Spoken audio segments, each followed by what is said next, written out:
Les amis, bonjour. Premier tour de partage ce 4 juin 2025. Rien que 2 jours encore avant la confrontation entre le Cameroun et l'Ouganda. Entre-temps, les Lions Indomptables ont eu leur première séance d'entraînement, c'était hier mardi, dans la soirée sur l'un des 4 stades d'annexe du stade de Marrakech.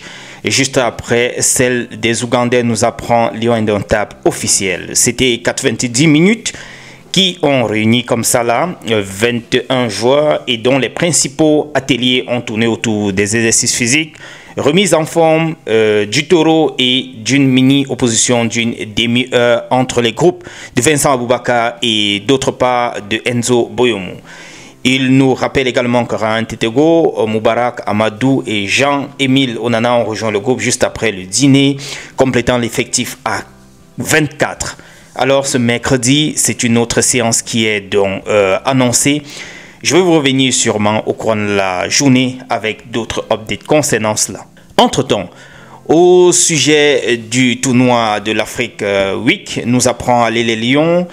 Alors, Marbrice s'est exprimé. Il dit le stage débute mardi, c'est-à-dire hier, et qu'ils ont 3 jours de préparation pour pouvoir affronter l'Ouganda. Il renchérit en disant que c'est lui, c'est-à-dire le journaliste, qui lui a appris qu'il devait jouer donc contre l'Ouganda, et ensuite il a eu la confirmation qu'il devait jouer à Marrakech contre la Guinée équatoriale.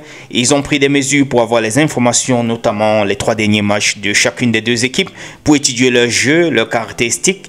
Et il renchérit une fois de plus en disant que ce sont des bonnes équipes qui vont participer à la CAN et qu'ils vont prendre les 2 matchs très au sérieux. Donc voilà entre autres les quelques messages qui sont apparus ou bien les quelques informations lâchées par Marbrice lors de cette interview-là. Il s'est par la suite prononcé sur le cas Castelletto. Il a dit qu'il ne s'intéressait pas aux réseaux sociaux et que Castelletto était là en octobre et en novembre, mais pas en mars, et il est de retour actuellement dans un effectif. Il y a de la concurrence, mentionne-t-il, et qui fait ses choix juste sur le plan purement sportif. Voilà ce que aurait donc mentionné Marbrice lors de cet échange ou bien lors de cette interview. Marbrice a par ailleurs évoqué sa relation avec le président de la FECAFOOT, Samuel Eto'o. Il dit « on se voit très peu, il n'y a quasiment pas de relation », faisant donc allusion à leur relation entre lui et le président Samuel Eto'o. Entre-temps, Zambo Anguissa se retrouve quelque part en train de savourer ses congés avec son compère Clinton J, toujours avec les abdos en présentation. Je crois que ça c'est un top modèle. Zambo Anguissa. En tout cas, les amis, une seule dernière chose reste à être clarifiée. C'est ici David Eto'o le vrai qui nous pose la question de savoir si l'adjoint de Marbrice sera sur les bancs de touche. En attendant que vous puissiez trouver la réponse à cette question, je partage avec vous cette vidéo de Samuel Eto'o fils il y a quelques jours du côté de Paris après l'émission ou bien l'événement Mboa Paris.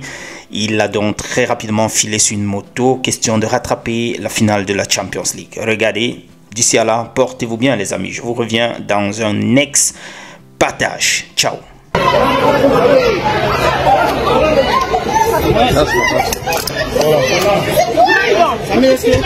S'il vous plaît, de venir exprès. Le championnat aujourd'hui, ils sont partis. Oh là là, le petit est venu pour ça. Samuel.